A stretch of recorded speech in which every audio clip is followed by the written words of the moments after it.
কেমন আছো তোমরা? আজকে তোমাদের লাভ ক্ষতির একটা অঙ্ক বুঝাবো, ঠিক আছে? সবাই মনোযোগ দিয়ে শুনবে, ওকে? যে অঙ্কটা হলো 98 পৃষ্ঠার শেষের অঙ্কটা। একজন বিক্রেতা ক্রয় মূল্যের চাইতে 12% কমে 7040 টাকা একটি টেবিল বিক্রয় করলো। টেবিলটির ক্রয় মূল্য কত ছিল? আমাদের কি বাই করতে হবে? ক্রয় মূল্য, ঠিক আছে? তাহলে আমাদের দেওয়া আছে কি, যে বিক্রয় মূল্য দেওয়া আছে 7040, আর একজন বিক্রেতা ক্রয় মূল্যের চাইতে 12% কমে, 12% কমে কত হয় আমরা এটা বের করবো, ঠিক আছে? 12% কমে, সামনে আসো, 12% কমে ক্রয় মূল্য কত হবে? 100 টাকা। ক্রয় মূল্য সবসময় 100 টাকা না? 12% কমে ক্রয় মূল্য 100 টাকা হলে বিক্রয় মূল্য কি হবে? বিক্রয় মূল্য হবে কি 100 বিয়োগ 12। 12% কমে মানে কি কমবে না? তাহলে 100 থেকে 12 বিয়োগ করলে কত হয়? 10 তে 2 গেলে 8, আর হাতে 1 9, 9 তে 1 গেলে 8, 88 টাকা। কত হয়েছে? কত হয়েছে? 88 টাকা। এটা কি মূল্য? বিক্রয় মূল্য। বোঝা গেছে? এটা কি মূল্য? বিক্রয় মূল্য। তাহলে আমরা এখানে দেওয়া আছে বিক্রয় মূল্য, তাহলে বিক্রয় মূল্য 88 টাকা হলে বিক্রয় মূল্য 88 টাকা হলে ক্রয় মূল্য কত? 100 টাকা। যে ক্রয় মূল্য কত? 100 টাকা। ক্রয় মূল্য 100 টাকা, ঠিক আছে?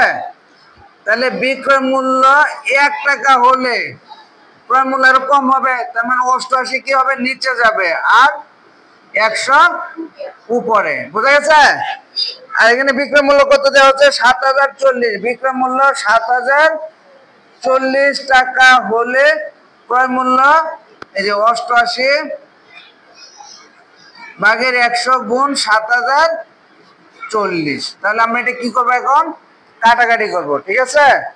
আচ্ছা, প্রথমে আমরা 100 আর 88 এর মধ্যে 2 বার কাটা যায়, 2 দিয়ে কাটা যায়। এটা কত? 4 দোকানে 8, 4 দোকানে 8, আর 2 দিয়ে কাটলে 50 না, 50 দোকানে 100।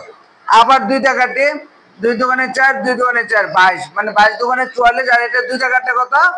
25, ঠিক আছে? আবার এটাকে আমি এই 2 দিয়ে কাটি, 35 দোকানে 70, 20 দোকানে 40, আর এটা 2 দিয়ে কাটলে কত হয়? 11 দোকানে 22। এখন আমরা এই 11 দিয়ে যদি এটাকে ভাগ করি তাহলে কয়বার যায় দেখো? 11 দোকানে 35 না, 3 11 33 থাকে 22, মানে 35 থেকে 33 গেলে 2 থাকে না, 2 আর 2 22, তাহলে 11 দোকানে 22, আর 0 0 কত কত হয়েছে? 320, আর এখানে 25। 320 গুণ, আর এটা হলো 25, এই 300 কত?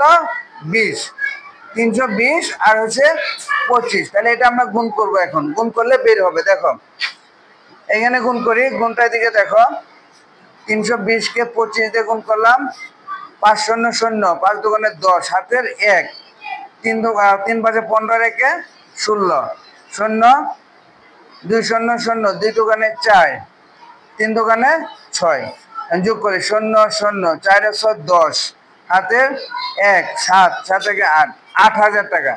তো কত হয়েছে? 8000 টাকা। 8000 টাকা কি কি মূল্য? এটা ক্রয় মূল্য। 8000 টাকা কি মূল্য? ক্রয় মূল্য। ক্রয় মূল্য 8000 টাকা। বুঝতে পারছো সবাই? হ্যাঁ, ধন্যবাদ সবাইকে। হ্যাঁ।